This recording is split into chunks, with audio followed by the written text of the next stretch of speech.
Yo mga idol, kumusta? Mandrek mga sports, sabi nga pala, ating pag-usapan, Barangay Nebra, Maverick Amisi, Trade, Goto T. Tropang Liga, at Jeremiah Gray. Welcome back sa upunan ng Barangay Nebra. Pero bago na nga yan, kung bago pa lang sa aking channel, huwag mong kalimutan mag-subscribe at i-click ang notification bell para like kang updated sa latest upload pa natin.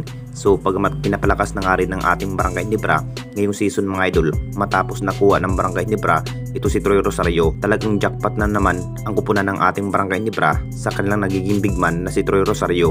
Posible magagalaw na nga ba ang magiging lineup matapos napupunta isang Troy Rosario sa kamay ng Barangay Nebra? Naging impact na nga rin sa pagkuha ng Barangay Nebra ang nasabing player dahil matinding plano na nga rin ng Barangay Nebra management na matrade ang nasabing player na si Maverick Amisi. Ito na nga ba ang binabalak ng ating Barangay Nebra para kay Maverick Amisi mga idol?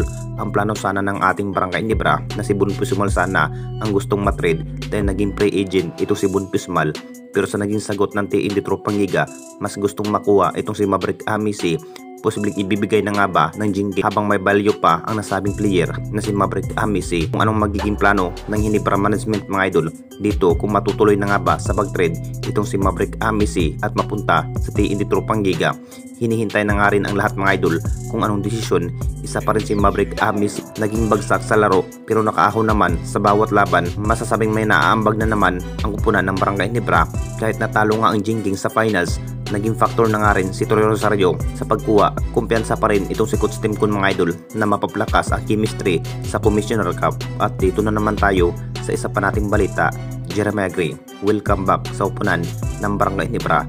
Alam naman nating lahat mga idol, masasabing hinahangad na nga rin ng lahat na makakabalik ang nasabing player Jeremiah Gray sa upunan ng Barangay Nebra next Commissioner Cup. Talagang sabik na nga rin itong si Jeremiah Gray makapaglaro muli sa bawat laban. Masyadong pinalakas na nga rin ang magiging pwersa kahit nagbago nga ang naging sistema ng Jinky kung saan maraming mga batang guard ang kinuha tulad nga kay RJ Abarientos.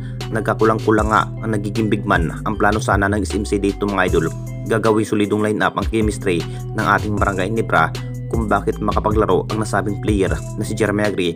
Ito na nga ba ang kinahihintay ng lahat kung ano ang magiging lakas ng Jinky sa next Commissioner Cup mga idol. Ilang laban na nga rin si Jeremiah Gray, mahigit isang taon na nga rin ang kanyang pahinga matapos sa Goto injury.